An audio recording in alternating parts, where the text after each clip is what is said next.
ভাই নন্দ, ভাই ভাই, নন্দ, তুই ঠিক আছিস তো? তোকে আরে, বারবার কি বারণ হলো? করলাম, কি তুই করে কোনো হলো? কথাই কিছু শুনলি না। হয়নি। লুক, আমি তোমার সঙ্গে কোনো কথা বলতে চাই না। I am not interested in you. Interested তো তুমি বটেই, না হলে তুমি এখানে আসতে? ধ্যাৎ,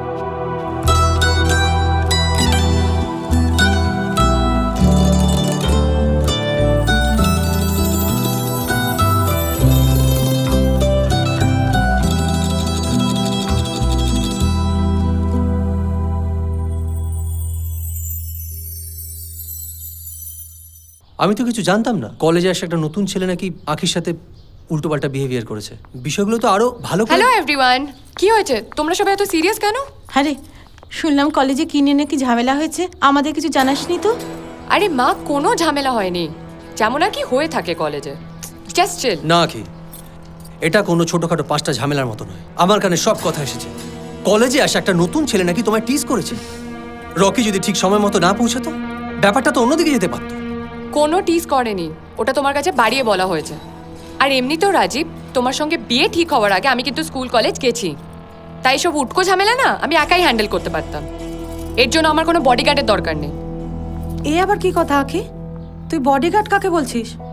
রাজীবের সাথে কদিন পরে তোর বিয়ে না, তোর কেয়ার নেয়ার অধিকার কিন্তু ওর আছে। প্লিজ কাম্মা। আচ্ছা আচ্ছা ঠিক আছে, তুই বল, বিয়ের আগে হবু বউয়ের এত খেয়াল কজন ছেলে রাখে না? এই ব্যাপারে কিন্তু তুই সত্যি খুব লাগে। দাদা, আঁখি কি কয়েকদিনের জন্য কলেজটা অফ করে দেবে? না আঙ্কেল, সেটার প্রয়োজন হবে না। আমি কলেজ ছেড়েছি অনেক দিন, কিন্তু কলেজ আমার এখনো যথেষ্ট হোল্ড আছে। আর রকি ছেলেটাকে যা বোঝানোর বুঝিয়ে দিয়েছে, ও আঁখিকে আর কোনো রকম ভাবে ডিস্টার্ব করবে না। ঠিক আছে, তুমি যা ভালো বুঝো তাই হবে। হাজারুক, ও তো এখন তোমারই, তাই ওর ব্যাপারে তোমার ডিসিশনটা কিন্তু লাস্ট কথা। না বাবা, আখির ব্যাপারে চিরদিনই আখির নেওয়ার সিদ্ধান্তই শেষ কথা। এটাই ব্যক্তি স্বাধীনতা। ও কিন্তু এতটা পরজীবী নয় যে ও নিজের সিদ্ধান্ত নিজে নিতে পারবে না। তুমি বোধহয় ভুল করছো রাকেশ।